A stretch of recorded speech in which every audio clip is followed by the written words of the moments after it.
این навор тобистони соли 2022 сабт шудааст.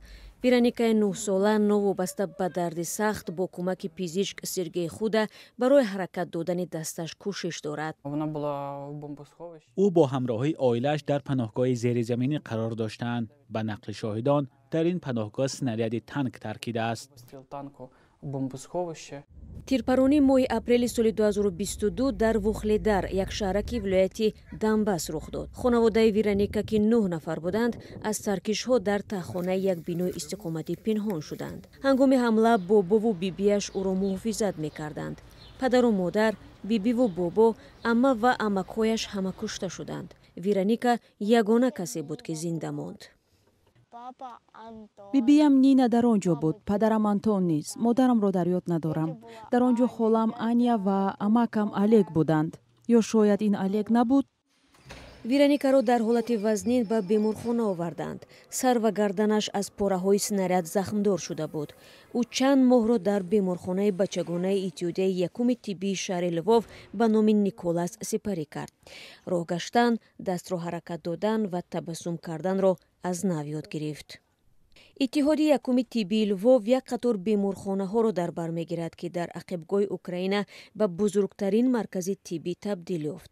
аз замони оғози ҷанг онҳо маркази тавонбахшӣ ва шӯъбаи барқарорсозии кӯдаконаро боз карданд. Снежана Шмихелюк, яке аз ҳамшираҳои Шафқат, аз Вероникаи осебдида чунин ёд меорад. ӯ ҳар саҳар омадани маро интизор мешуд. вақте мо мерафтем гирья мекард, чун ҷое барои баргаштан надошт. барои ӯ гуфтани он ки мо ба хона меравем душвор буд.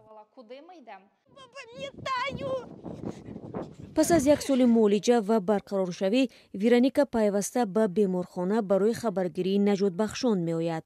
ҳоло ӯ дар оилаи фарзандхоншуда ба сар мебарад ва ба мактаб меравад. як соли пеш ҳатто тасаввур намекард ки метавонад ба зиндагии муқаррарӣ баргардад. ман дар ин ҷо бисёриҳоро мешиносам. инҳо дӯстони мананд. имрӯз барои ман беҳтарин рӯз аст.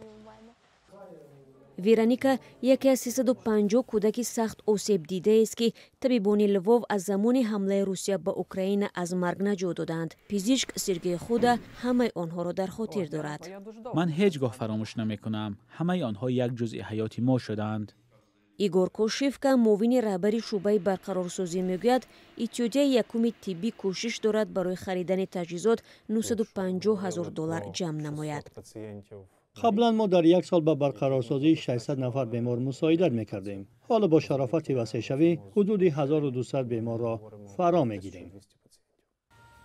طبق اطلاع سازمان یونیسف از زمان آغاز حمله روسیه در ماه فوریه سال 2022 بیش از 1000 کودک اوکراینی مجروح و 525 نفر آنها کشته شدند.